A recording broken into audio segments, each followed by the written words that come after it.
It is easy to feel that your small corner of the planet is not connected to a place that is thousands of miles away. Across oceans, vast deserts, and through mountainous landscapes, you might feel like a small blip in the world. In Disney's Pocahontas, she sings the lyrics, "And we are all connected to each other, in a circle, in a hoop that never ends." While catchy and easy to sing along with, that statement couldn't hold more true. How else do you explain that when an earthquake happens in Argentina, Death Valley National Park's Devil's Hole creates waves? If we were not connected, why are the mountains of Vermont hidden by smoke when Oregon is raging with wildfires? In the Pacific Ocean, a garbage patch the size of Texas sits between California and Hawaii, but can be traced back to places in Asia, along with North, South, and Central America. If these events are so interconnected between thousands and thousands of miles, what does that mean about the fragility of Earth? If the reverberations of small happenings extend across landscapes and oceans, what else is Earth capable of? Could one single event devastate the entire planet? The answer to that is yes. Welcome to National Park After Dark.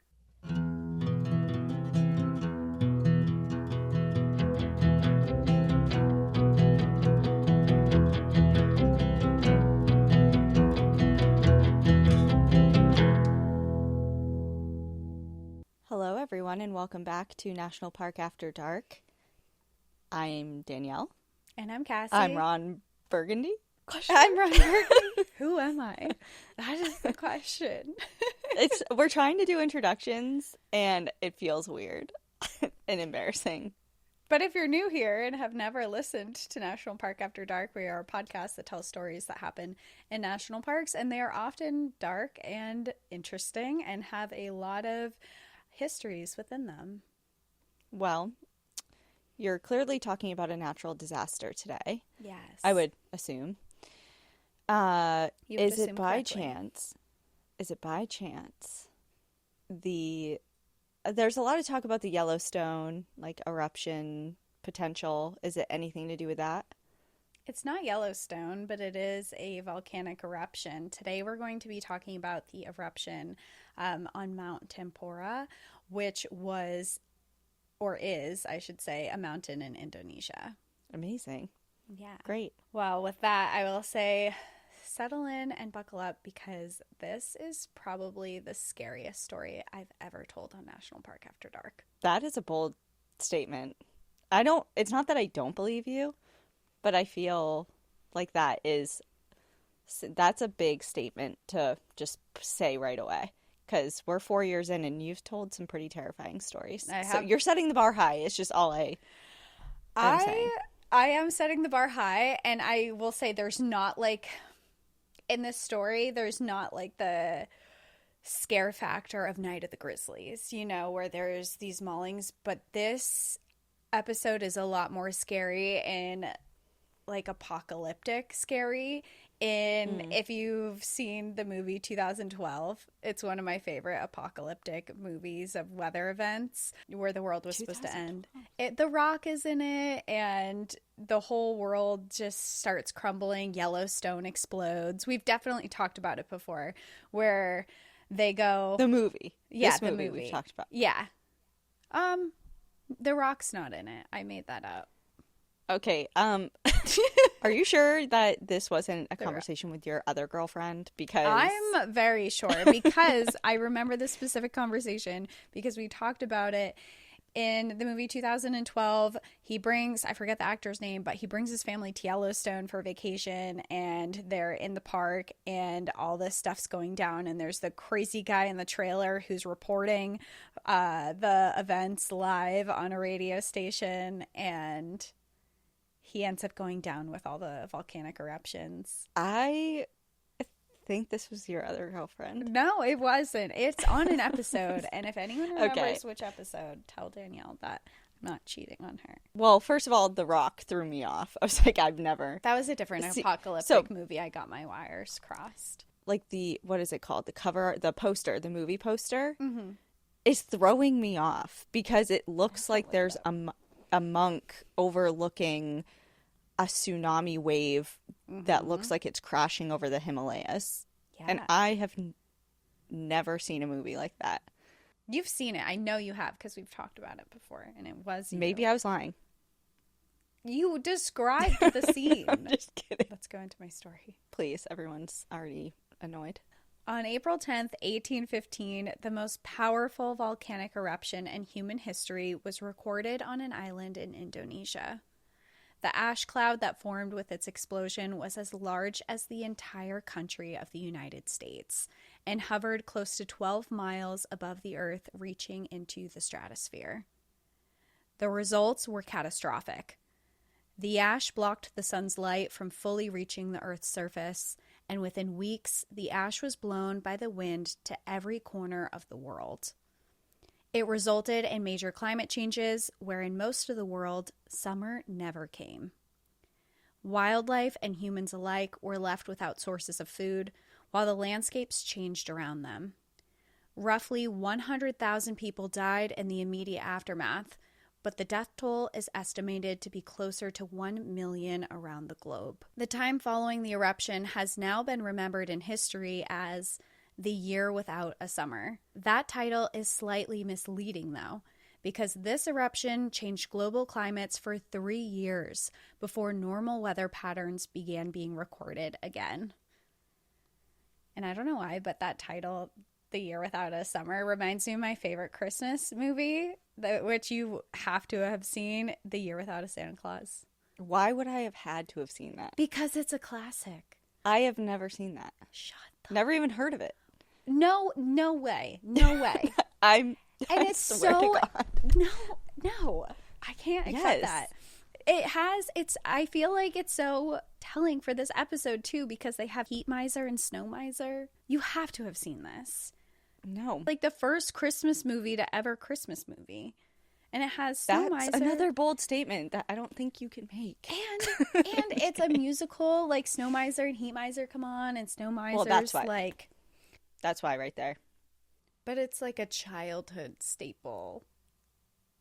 You've never seen Heat Miser? I had a rough childhood. Well, they're like in a war, not a war, but they're brothers. Mother Nature is their mom. And I just thought it just reminded me of this episode because Heat Miser is like climate change and Snow Miser is global cooling, which is this. And then he has lyrics in his song that just remind me of this episode, which you won't understand because you've never seen it. This is probably the worst episode to start with if you're new. I'm so sorry. Or the best, because now you're understanding what A Year Without a Santa Claus is if you didn't know before. Anyway, before we get started fully into this episode, I did want to give a shout out to one of our outsiders on Patreon because they recommended it. And nice. They did this. So a few weeks ago, I put up a poll on Patreon that was just like, hey, what do you guys want to hear? This person, their name is Laurel. They wrote a recommendation and they said the Mount Tambora eruption or the Year Without a Summer. And when I read it, I was like, what is that? Is it connected to a national park? And I looked into it and I had never heard of it before. And then once I was in. I was like, okay, I have to do an episode on this. This is so interesting. And it just, I found it very scary and apocalyptic. And I thought I would scare all of you today. That's why I'm here. So to be scared. Yeah.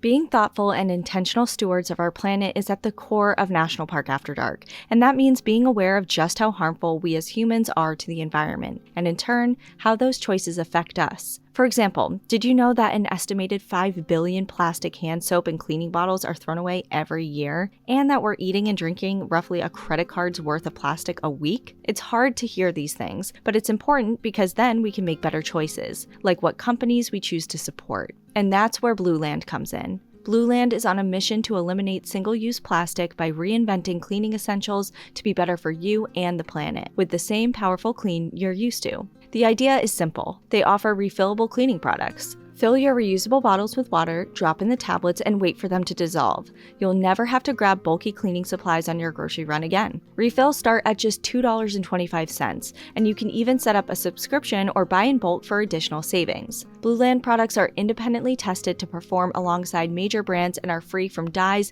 bleach, and harsh chemicals. From cleaning sprays to hand soap, toilet bowl cleaner, and laundry tablets, all Blue Land products are made with clean ingredients you can feel good about. And I have every single one of those, and I am so happy that they're all in my home. Their light, clean scent is refreshing, and so is the price. Sustainable options shouldn't be cost prohibitive, and with Blue Land, that isn't a worry. Blue Land has a special offer for our listeners. Right now, get 15% off of your first order by going to blueland.com/NPAD. You won't want to miss this. blueland.com/NPAD for 15% off. That's blueland.com/NPAD to get 15% off.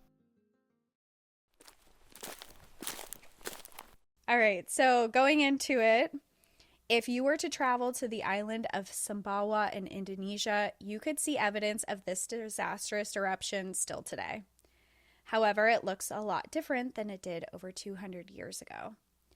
At one point in time, the volcanic mountain of Tambora stood over 14,000 feet, or 4,300 meters, above sea level, but the eruption blew its top off and left a massive caldera in its place. Today, it only reaches 8,930 feet, or 2,722 meters above sea level, meaning almost half of the mountain exploded in the eruption.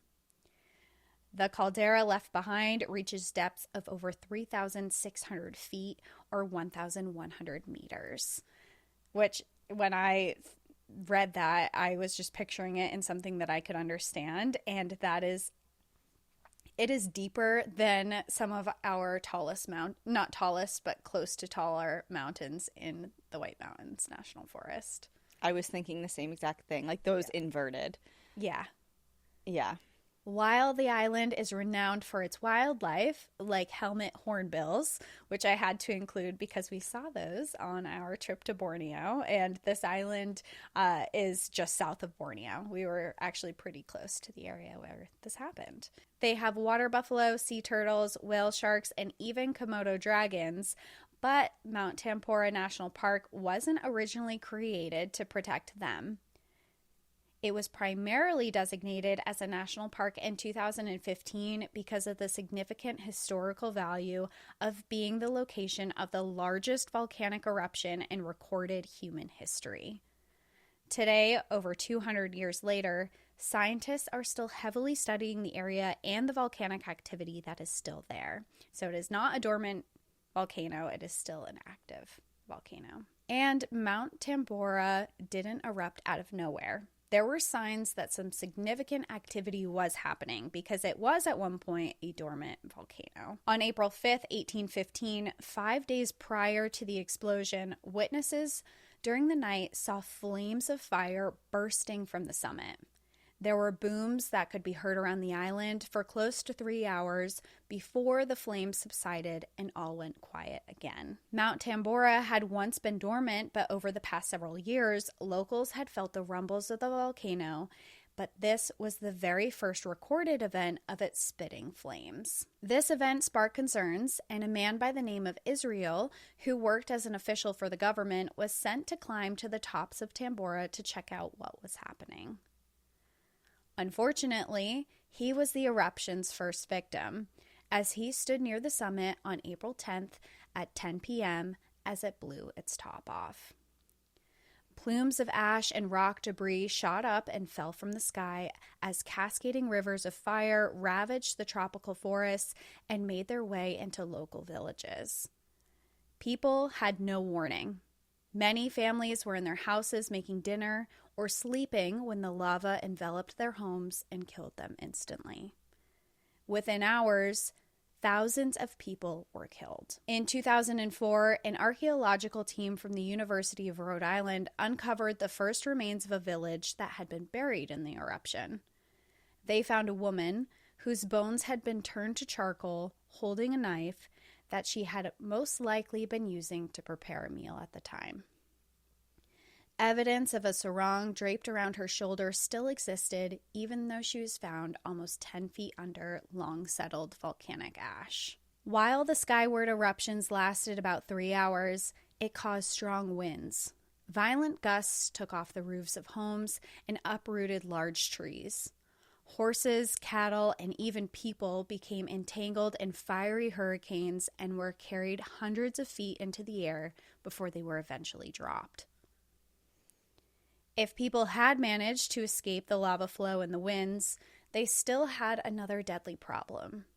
The winds and debris of massive rocks hitting the ocean caused giant waves to form, causing a 12-foot-high tsunami that washed away rice fields and huts along the coast, and much of the island became submerged in water.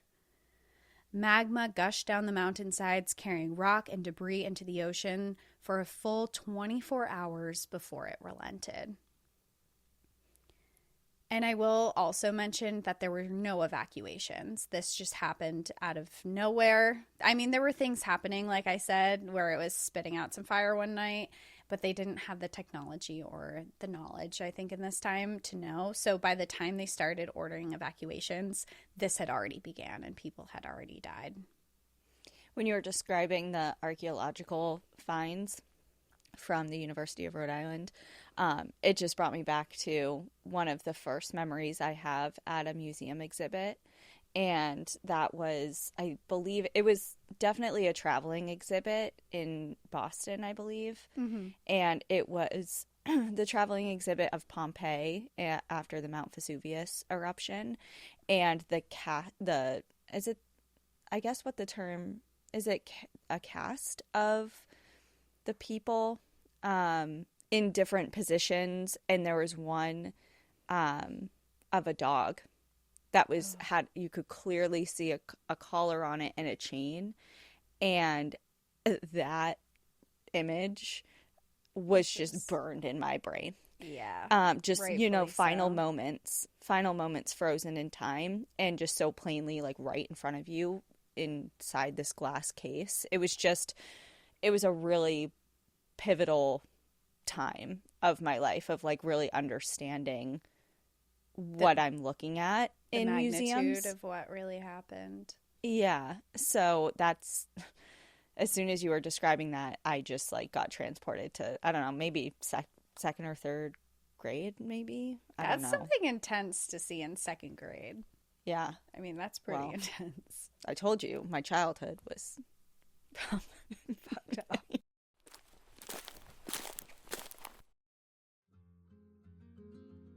I've tried to change up my sleep habits in a better effort to get better quality of sleep so many times. You name it, and I've tried it. Lavender essential oils on my pillow, keeping my phone out of my room, getting to bed by 9, all of which are great, but never really stick. If you really want to change the way you sleep, follow my lead and upgrade to Boll & Branch's 100% organic cotton sheets. You'll fall asleep faster with a luxurious softness that puts you in an instant relaxation mode, and you can spend every night in buttery, breathable comfort. And you can feel your sheets get softer with every wash. I started with their signature sheets, and now I can never go back. Hotel sheets that I used to love just don't cut it for me anymore. I got the juniper colored set that are woven with the finest 100% organic cotton out there, and I can feel the difference purely based on how quickly I get to sleep now. They have designs and colors for every bedroom style and mattress size. They have sheets, blankets, duvets, and more. And with their 30-night worry-free guarantee, you can try them out for an entire month, wash them, style them, and feel the difference for yourself. If you don't see a change in the way you sleep, send them back for a full refund. But not me. I'll be keeping mine.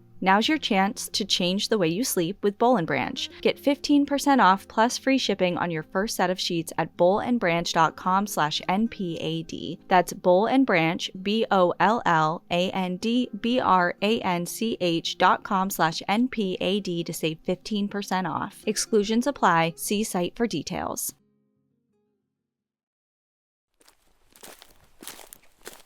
On the 11th or 12th of April, Tambora concaved on itself from the inside, forming a giant volcanic sinkhole in its center. Survivors prayed for mercy as the wrath of the mountain thundered and cracked from above, shaking the entire island. Today, it is amongst the largest caldera to form on Earth since the last glacial period and is similar in size to Crater Lake in Oregon. In the days and weeks following the eruption, the sun was blocked by ash, and corpses of those who had been killed in the eruption had been strewn around the island. People within a 600-kilometer radius, or 372 miles, were without sun for 2 full days, and temperatures plummeted. Many of the forests and farms had been destroyed, leaving little food for the survivors. Their freshwater resources were poisoned by ash, and islanders were devastated by illnesses from it. Even the once teal, crystal-clear waters of the ocean were discolored by a thick gray ash. In the months following the eruption, the air was filled with dust, the drinking water remained contaminated, and islanders were surviving mostly on dry leaves and meat from horses. Over 40,000 more people on the island and neighboring ones perished in the aftermath of the eruption. The situation became so dire that people offered to sell themselves or their children for handfuls of rice. Many fled to other neighboring islands as theirs was now inhospitable, looking for better resources, only to find that everyone around them was struggling to survive. While the devastation was catastrophic and the eruption itself could be heard from hundreds of miles away, the effects were seen even farther in the immediate aftermath. What I think is even more intriguing about this story are the effects that reached across the globe. For around 3 years following Tambora's explosion, no matter where you were on the planet, you shared a common hardship, and that was hunger.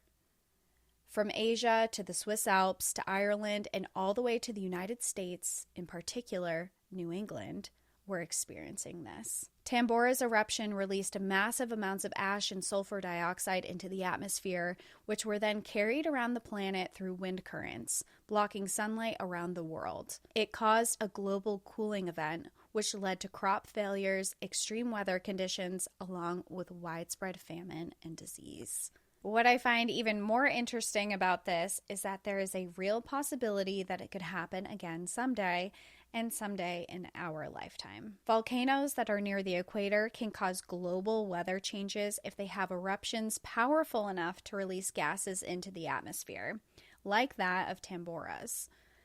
This is because of the atmospheric circulation patterns at the equator that can carry matter around the world, affecting both the northern and southern hemispheres.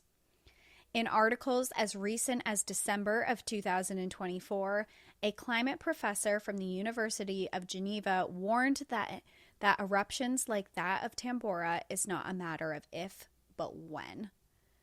They stated that geological evidence suggests that there is a 1 in 6 chance that it could happen during this century. Another professor at NYU agrees with this theory, but says that the results would be significantly more devastating than Mount Tambora due to the current climate crisis. Global warming has accelerated atmospheric circulation and altered ocean dynamics. They also warned that the melting of ice caps has reduced pressure on magma chambers, resulting in an increased likelihood of an eruption of this magnitude. Experts also warn that the world lacks a sufficient plan to combat the economic challenges it would cause and should begin safety protocols now. While the probability of a massive eruption is considered relatively low, regions like Indonesia and Yellowstone National Park are both monitored heavily for warning signs because of this exact reason. And I also, when I read that, it reminded me of a trip that I took to Iceland a few years ago, and we did this tour. We took a boat onto this glacial lake to go up to a glacier, and our guide told us that not only was the lake we were on non-existent a few years prior, like less than a decade prior to that, but we were at the fastest melting glacier in the world, and that there is significant cause for alarm in Iceland at the moment because of climate change and how fast their glaciers are melting. It is exposing all of these volcanoes that have been dormant for years, but without the pressure of the ice on them. They are very worried that eruptions are going to start happening a lot more frequently, and eventually Iceland in its entirety is going to be destroyed and won't exist anymore because of the volcanic eruptions. Yeah. Isn't their nickname the Land of Fire and Ice? Yeah, and it wouldn't be the first time this happened either, because I haven't looked into it, but our guide was telling us that actually the island used to not be somewhere where you could live, which is why everything is imported there. Because years and years ago, there were some significant volcanic eruptions that everyone who lived in Iceland died, pretty much. Oh, okay. And now we're seeing it. I mean, if you look on the news or on social media, I feel like in the past year, you see Iceland, all of these volcanic eruptions are happening, and you're seeing the Blue Lagoon, which is so famous for people to visit. Now you see the magma has gotten to its parking lots, and all of this seems to be a little bit of a change, that to have this magnitude of volcanic activity happening.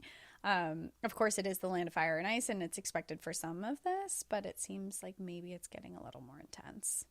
It just feels kind of indicative of what's to come. Yes, which is very scary. So with all that in mind, and keeping in mind that this eruption that happened on Tambora is possible to happen again, and it's possible to happen during our lifetime, let's go into what transpired across the globe after that eruption. The Earth's average global temperature dropped 3 degrees Celsius or 37.4 degrees Fahrenheit for 3 years in a row. The ash particles and aerosols released by the volcano hung in the atmosphere for that entirety of 3 years, blocking the sun from reaching the Earth's surface. It changed the speed of the movement of air and water in the north to south direction and altered the dynamics of the atmospheric pressure between the Arctic and mid-latitudes. As you can imagine, this had a significant impact on the world. In Europe, Asia, and North America, crops were killed, either from frost or lack of sunlight. The prices in food increased significantly, making food less attainable to a normal working person. Tensions rose as farmers were burglarized for their successful crops, and the increased cost of oats made it difficult for people to feed their horses and to travel. The gloomy and cold weather made travel difficult, and many were forced to stay indoors. In Ireland, people swarmed the markets willing to exchange their children for food. Diseases like cholera and typhus, which are derived from starvation, were found around the globe from India to Italy. Villagers in Vermont survived on porcupine and boiled needles. There were so many beggars gathering in France that summer tourists mistook them for armies marching the streets. And in China, the poor were sucking on white clay for sustenance. The dismal and often terrifying weather made its way into the writings of adventurers, poets, and artists alike in history. In fact, Frankenstein, written by Mary Shelley, is known for its scenes of thunderstorms and rain, and was influenced by Mary's actual experience in the following years of the eruption.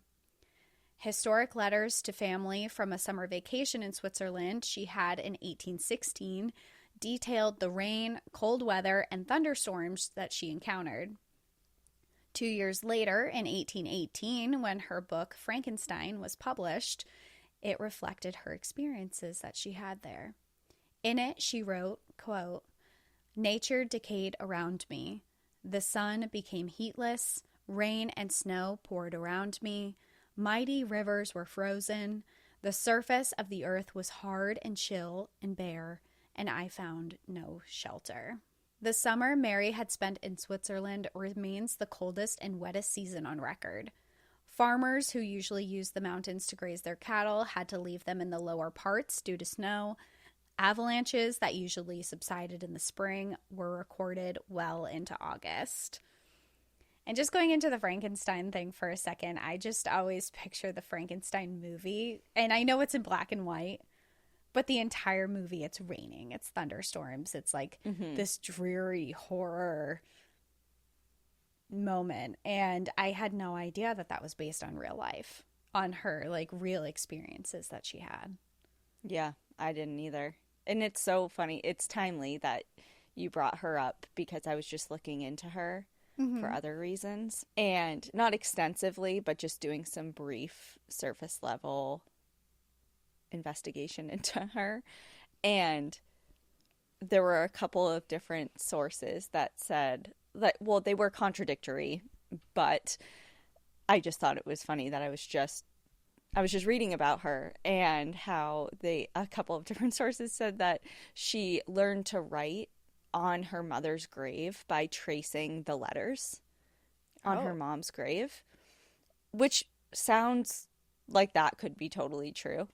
But then other things about her mother's grave said that she lost her virginity on her mother's grave, which could also be true. Very, I mean, both could be true, Yeah. Two very morbid things. And they're not morbid. On your mom's grave? How is that not morbid? Okay, oh well. Sorry, Mom. That would be morbid. Like, I would never, Mom, but... I thought you were referring to the writing part. Like, that's innovative. That's one way to put it. I didn't include this in my writing, so I don't have it like eloquently written out.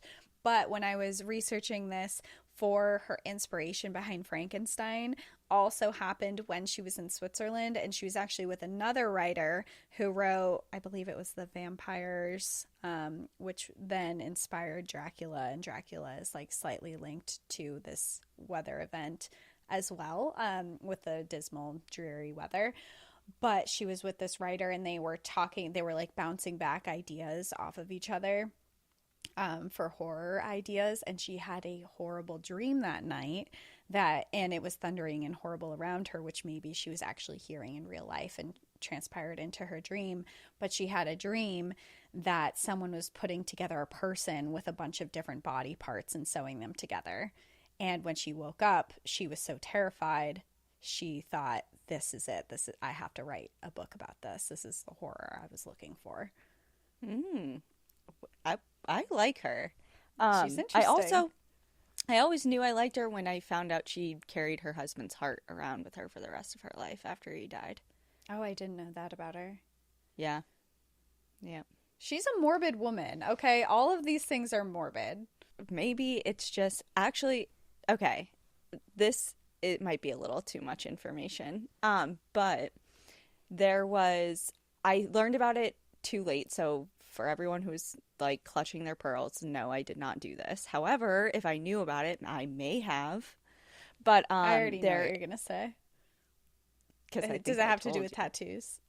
Sure does. Yeah, okay, so for everyone else, since you already know, but there is a if you I don't know, I don't want to call it a service because that sounds weird. But there is a option for you to because if you have a loved one who passes away and goes through organ donation, they will not utilize any skin that has tattoos on it.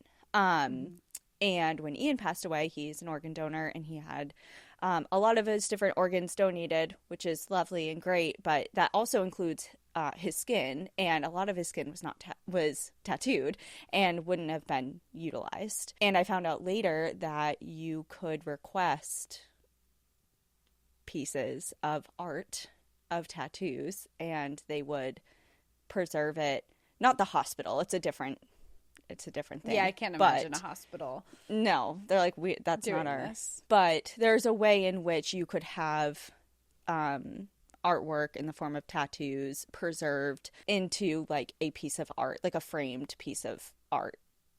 And I know that sounds really creepy and awful and weird, and I just want to say that you shouldn't yuck somebody else's yum, and if that's how they choose to remember somebody, then I don't know.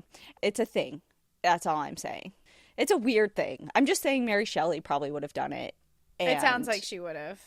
I also want to put it out there, since we like to talk about on the podcast my death wishes.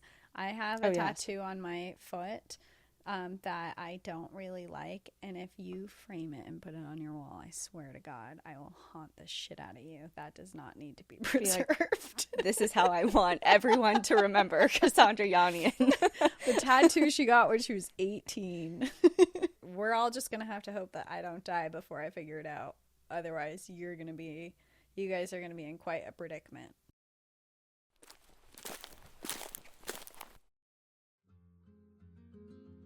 I feel like people who know good wine are looked up to. I mean, that's true for me. Someone who is confident about their knowledge of wine, I trust automatically. That's why I love our next sponsor, Naked Wines, a service that directly connects you to the world's finest independent winemakers so you can get award-winning wine delivered right to your door. I love them not only for their convenience, but because they make me feel like I know what I'm doing when it comes to wine, and I can stock up my little bar with wines I know are top-notch. Last time I had my mom over, she wanted some wine and she loves a good Pinot, but she's really picky about them. So when she was perusing the bar, I knew that no matter which one she reached for, she was gonna enjoy it. And I was right. The Mike Patterson Marlborough Pinot was a hit. Naked Wines has been around for over 15 years and funds over 90 independent winemakers around the world. If you use our code NPAD for the code and password at nakedwines.com and get their incredible deal of 6 bottles for just $39.99 with no commitments or membership fees, you can enjoy Naked Wines hassle-free. And don't forget, you can pause or cancel at any time. So just because you have a trip coming up, which you probably do, it doesn't mean you can't enjoy Naked Wines before or after that much needed vacation. So use our code NPAD for the code and password at nakedwines.com and get their incredible deal of 6 bottles for just $39.99. Now is the time to join the Naked Wines community. Head to nakedwines.com/NPAD, click enter voucher, and put in our code NPAD for both the code and password for 6 bottles of wine for just $39.99 with shipping included. That's $100 off your first 6 bottles at nakedwines.com/NPAD and use the code and password NPAD for 6 bottles of wine for $39.99. Anyway, on that note, let's go back to the eruption of Mount Tambora. And I did want to jump back into Switzerland, where we're talking about where Shelley had been, because Switzerland was seeing some pretty gnarly stuff. And remember that the eruption happened in 1815, but for an entire 3 years after that, the globe was seeing really extreme weather. So in Switzerland in 1818, they experienced the Guitro Glacier catastrophe. And I don't know if I pronounced that right, so I'm sorry for all our Swiss listeners. I tried to look it up and I couldn't find it. But this glacier catastrophe has gone down in history as one of the worst disasters in Switzerland's history. During the year or years without a summer, the cold weather caused an ice cone to begin forming in 1816 on the glacier. With an increase of snow and rain, the glacier began forming a large lake within that cone, and the waters began rapidly rising. The glacier essentially was this natural dam of this water, but with it rising, officials were really nervous of what could happen, especially because there were villages in the valleys below it. They attempted to drill tunnels through the ice to slowly release some of the water. However, despite their efforts, the ice dam eventually failed and the water poured into the Bagnes Valley. 34 people were killed and there were major damages to buildings, road systems, hydraulic infrastructures, and crops were destroyed. China's mountainous province in Yunnan arguably was one of the worst regions to suffer. For 3 full crop seasons, nothing grew, despite being known for its fertile soil and abundance of both rice and wheat fields. People slowly starved and their famished bodies began piling up on the side of the roads, with their loved ones too preoccupied with their own survival to bury them. Mothers were killing their own children out of mercy. Skeletal people would continue to work out in the fields hoping for successful crops, but were met with only the white clay of their ground to eat. Typically used for ceramics, they would feast on this white clay because it was known to relieve the sensation of hunger. However, the side effects were unpleasant and caused severe constipation and eventually death. In Tibet, just north of Yunnan, the summer of 1816 brought a historic and unheard of 3-day blizzard in the middle of July. This continued for 3 years in the region, where they saw spouts of snow from June through August, months that were supposed to be their warmest. A poem written by Li Yuyang during the extreme autumn weather of 1817 in Yunnan in part reads, "Outside, the starved corpses pile high, while in her room the young mother waits upon her child's death. Unbearable sorrow." Ireland was another country that was struggling immensely. During the year 1816, in over just 142 days, they received 31 inches of rain between May and October, which was usually their crop season. The fields were filled with so much water that witnesses reported seeing ducks swimming across them. Low-lying storm clouds hung over the country for months at a time with no relief from the sun.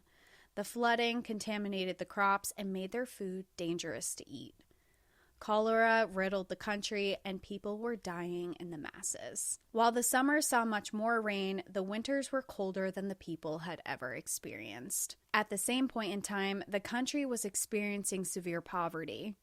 The combination of the freezing cold, lack of money to support their families, disease, and death impacted the emotional welfare of the citizens immensely. In Ireland, there were violent outbursts, fights, and general despair that flooded the streets. Men were walking tens of miles to buy cattle to feed their families. When their money ran out, they'd sell their furniture and eventually even their clothing. Famine swept the nation, but at the same time, so did lice. The living conditions in Ireland were unbearable, and this was, in particular, a very difficult time in Ireland. However, North America, and particularly New England, faced the longest, darkest, and coldest weather than anywhere else in the world. Here, the year without a summer was more commonly referred to as 1800 and froze to death.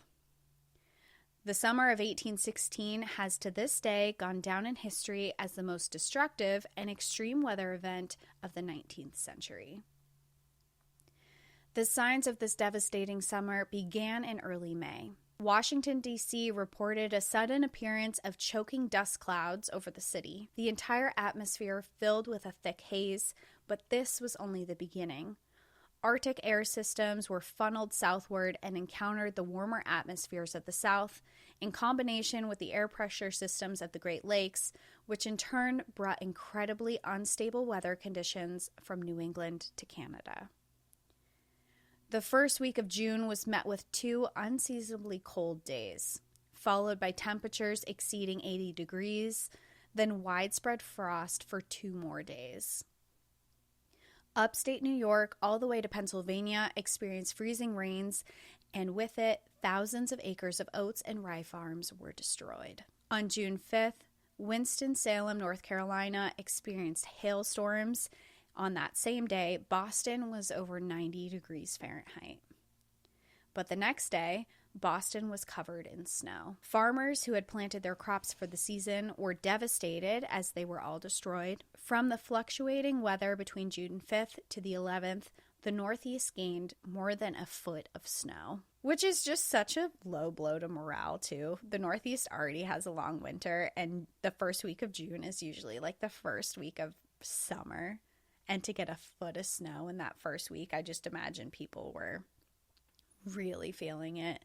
I mean, now we don't even rely on our farms that we're trying to feed. We can go to the grocery store and it would be a huge blow to us, never mind if that was how we actually survived. Yeah, well, I mean, which is how we actually survive, because we need those crops in the. If I was going to say, like, we do rely on farms, just not directly, like not in our own backyard. I understand what you're saying. And in New England, which is known for their extensive apple orchards, that week in June, their trees had just bloomed, when all of that snow and frost came in and destroyed any opportunity of those trees bearing fruit that season. Farmers in the immediate aftermath went back to trying to replant their crops with hopes that there was still time left to grow them.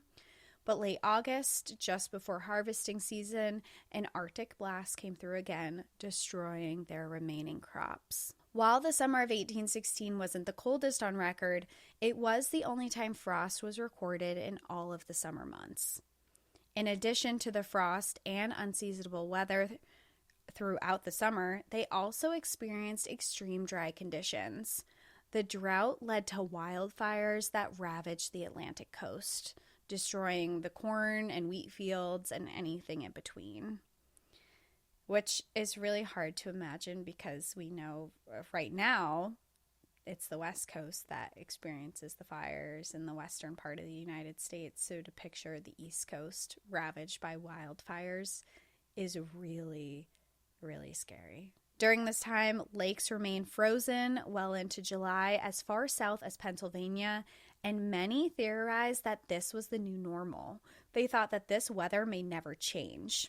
So when this first started happening, people in New England started really thinking about what they needed to change. They're like, okay, the animals are going to change here. Our crop seasons are going to change. We now live in this Arctic tundra, potentially. This is never... a lot of people didn't understand why at the time that this was all happening. They thought maybe they're never going to see sun again because there were almost no days with sun. It was just a really, really scary time for them. And through it, people in New England kept trying to plant all these crops. And each time the frost came and killed it, they're like, okay, our only option is to replant. But then again, late September that year, they got more frost, killing any hopes of a late fall harvest. So that first year, they just had nothing.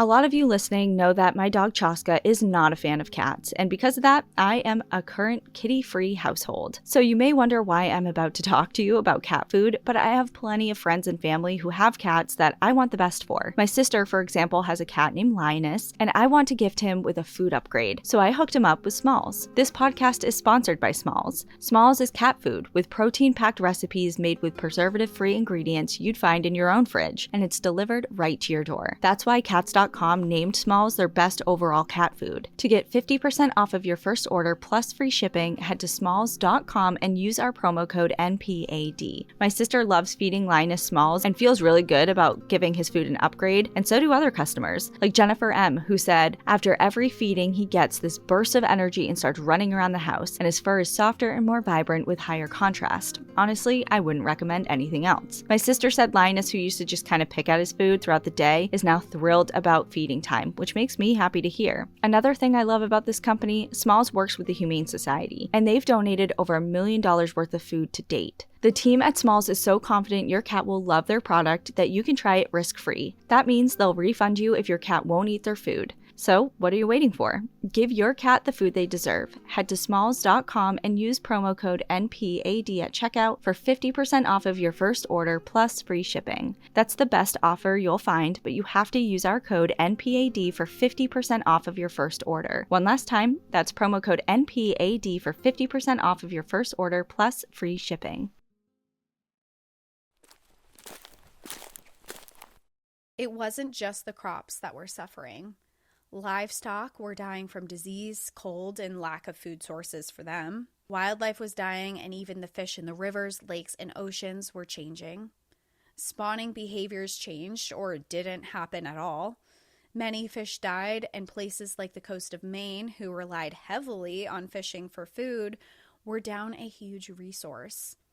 Areas like Maine called the year without a summer the year of mackerel, because it was one of the only fish that they were able to find. These problems continued for 3 years. And while the death toll has not been fully recorded, thousands died from starvation and diseases in New England alone. Eventually, the global cooling event slowed down.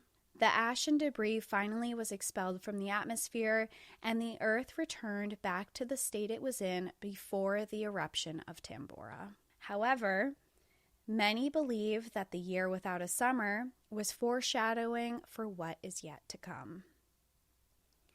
It is estimated that by 2050, the temperatures are expected to increase by 4 degrees. With that, winter temperatures will be more mild, and the winter season will be shortened by an entire month.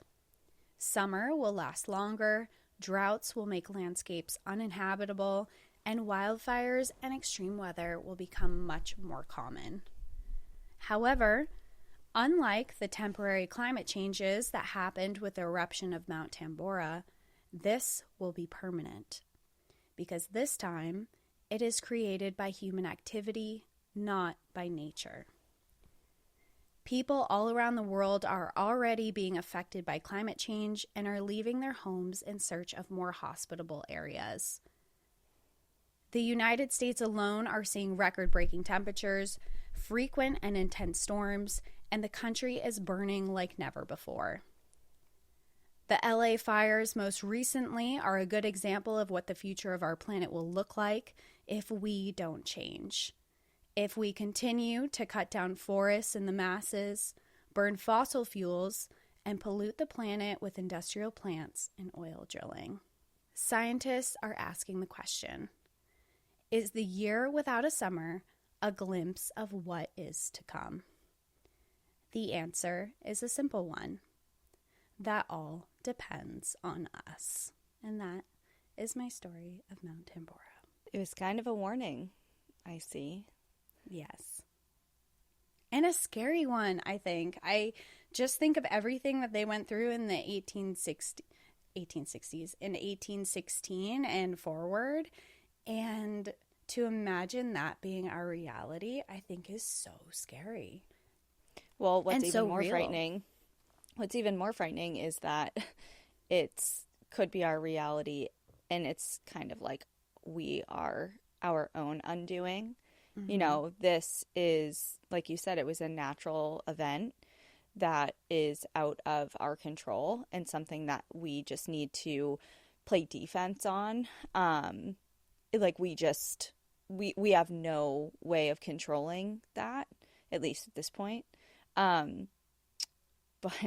I mean, in an age where there is so much knowledge and we know so much about the negative impacts that we're having on the climate and the planet and alternatives that we could be implementing to either slow or hopefully eventually reverse some of what we've done, and we just at every turn are not doing it.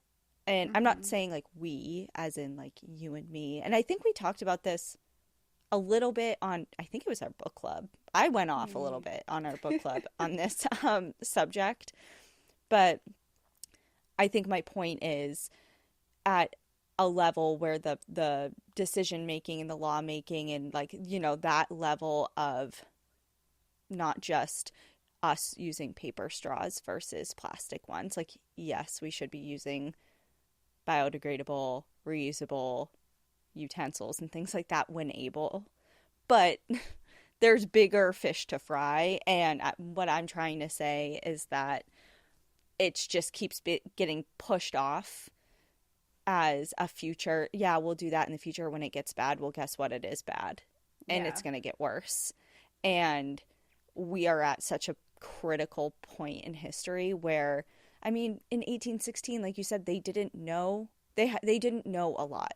Well, guess what? We know all of that. We have 200 plus years of study and knowledge that we got under our belt, so let's freaking use it. Like, what are we doing? It is a real question. What are we doing? And like you said, I think is a great point. We can use biodegradable straws and we can recycle, and that's all great. But when you have these oil companies dropping 5 million tons of pollution into the ocean and putting out carbon that would take us an entire lifetime to put out, that they put out in 5 minutes, like, we're not the problem. It's these huge billionaire corporations that are using the planet to make money and are not considering that we're destroying it.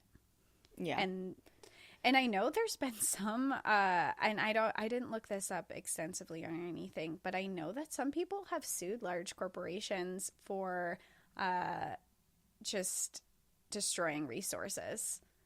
And I know there's something to be said, like, of course, you vote with your dollar. You put your money where your mouth is and where your values are, and support companies and products and things that do good for the planet and make right decisions and things like that. But there's a lot of times in which that is not even an option, you know? Right. And it's like, it's at that point in time where it's like, okay, it can't be all on the consumer. You know, it's like these big guys pointing to the little guys being like, you're the problem. It's like, what? Like, you're not even giving us another choice. And I don't know. It's just, I know this is the point of the episode, to have these types of discussions, but it's really frustrating, and it can feel really hopeless, and like David and Goliath, you know, just like the little guy going against this huge opponent that seems so impossible to defeat. And I feel like the end of that story is good. I feel like David ends up winning. I don't remember. I couldn't help with that, but I do agree. I mean, it does feel like it is the smaller guy going against the bigger corporations, but it's not. When you really think about it, if the whole world gathered together and said, no, climate change is real and we need to combat this, we're a lot of people.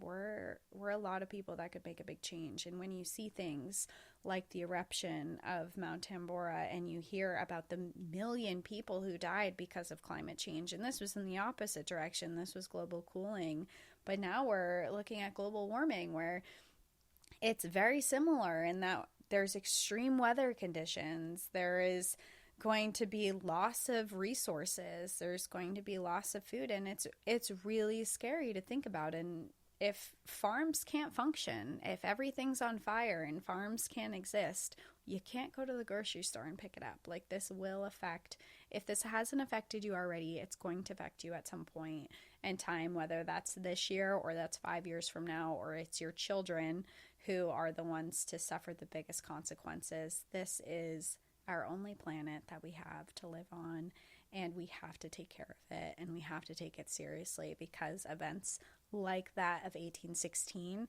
are not a one-off event. This is going to become a reality that can't be reversed soon. So well said. And I think a lot of the saying that I swear to God, like, as cliche as it is, I saw on a bumper sticker once when I was young, and it's stuck with me ever since. And it's the it's like, wise men plant trees whose shade they know they will never sit under, or something like that. And it's like, yeah, the short-term benefit, you are not going to see. Like, what you do right now, you will probably not see the benefits of, but it's not always for you, it's for the future. And I think we all know that's the biggest problem with people who are acting in reverse. They want the benefit now. And that benefit is usually money. It's always money. Yeah. And that it's just like it just goes against almost every value that I hold dear, and I know you share, and a lot of our audience is on board with. And it's just so frustrating to see play out, because like you can't take it with you, number one. And number two, you know, like, what, you're screwing the rest of time, the generations, and you know, people who want to have families and see their families have family. And it's really super depressing when it's clear as day to pretty much everyone, and yet the leaders that we look towards to make decisions for not only our government but other, you know, countries around the world and things like that are in denial of what's blatantly obvious. Yeah. For whatever reason. We've decided that we're not. Another movie reference, but that movie Don't Look Up. Oh, love it. I love it so much. Poignant to like what's happening right now. It's like you have all these scientists that are like, hey, this is the data, this is what we've discovered, this is what we have professionally researched and documented. We know that this is fact. And then people out of left field who are directly no scientific affected, background. have no scientific background, but Yeah. are directly affected by this being the news and this being fact because it affects them monetarily, are saying, no, that's not real. And right. You have to really look at the motivation behind that. And it feels so similar to Don't Look Up. It's like, no, that's not true. Like, look away, that's not happening. But we are very much seeing it happening. If you look at I think the LA fires are a really, really good example. I mean, thousands of people were just affected and displaced, and an entire area was destroyed, and people are really, really feeling the effects of that. So, and that was awful. And the worst part about that is that it's going to happen again. Maybe not in that location, but somewhere, probably nearby, it's going to happen again, and probably soon, because we're not taking these initiatives. And I also, you said something where we should do things even though we're probably not going to see it in this lifetime. I also think that there's something to be said that some of these things we are going to see in our lifetime. And one of those examples that I really look back on was during COVID, when everyone stopped traveling for work and everyone was stuck at home. We started seeing all of these different changes around the world of the environment. And some of that, I remember Venice, there were marine life that started returning to the canals that hadn't been seen there in a very long time because people weren't in them anymore. And then we saw polluted cities that you could never see the skyline. You could suddenly see the skyline again. And we can take these steps, and we've seen it in a small window of time. In 2020, we saw real-time change of what happens if we make something as small as a fix of working from home and not driving as far. And, it's just, and I know that there was more that had to do with that than just simply being stuck at home. But there is, and not that I think everyone should be locked away forever or anything, but we saw a very small glimpse of what it looks like to make a change and what that means for the world. Yeah. Like, clearly we can't live in a perpetual lockdown to have those types of benefits. But you're right. Like, there are things that will be pretty readily apparent if we do make some changes, like you said. But we have to also look at the long term. And I think that people are just so short-sighted is the problem. And kind of like, what does this mean for me immediately, or like in the near future? I do think that that's a problem, but I also think part of it is that everyone feels really small. Everyone feels like their voice doesn't matter, that they're one person, especially when you're going up against these big corporations. Like, how do you even start that? How do you even begin that? And it's a great question. I don't think I have the answer to that, but I do think that collectively, as a country, as a society, not even just the US, but across the world, if people really start protesting, if people really start getting together and saying, this isn't right, you can't do this, more voices matter. The more people who get involved, the more change you're going to see. And I think that a big problem is people don't know where to start. People don't know how to feel heard. And I don't know the answer to make people feel better about that or what to do there. And maybe after this, I'll look into it a little bit more. But I think if people really start rallying and really start fighting against these big corporations, that change can happen and will happen at some point. Well, when you said that, like, where do you even start? It was 2000, I want to say it was 2016 or 17.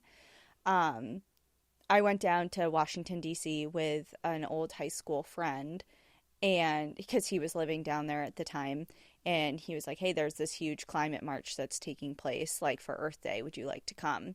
And so I went, and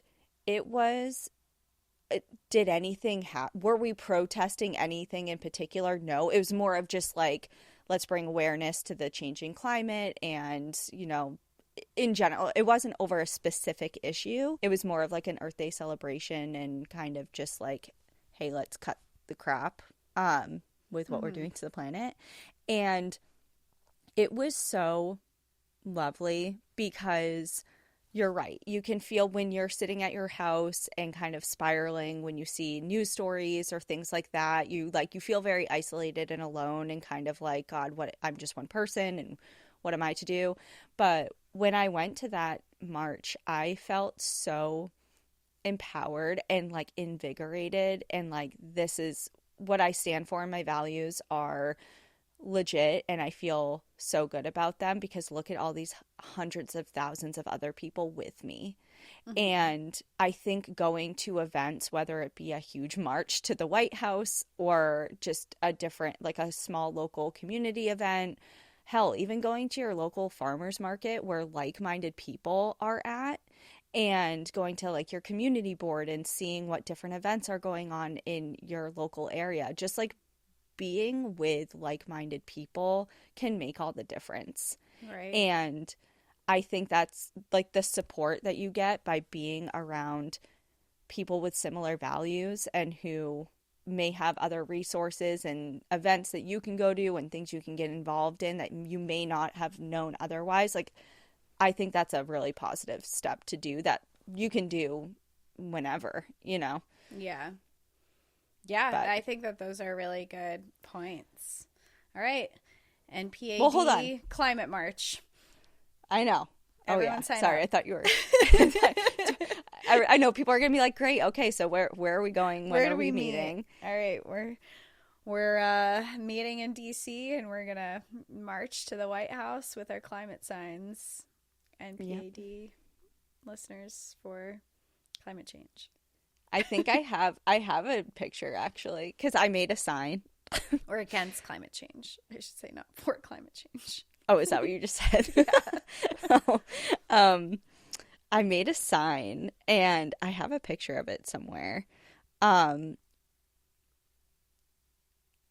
It was just like so me. If I can find it, I'll send it to you at some point. But it was, I think it said, I love a dirty mind, not a dirty planet.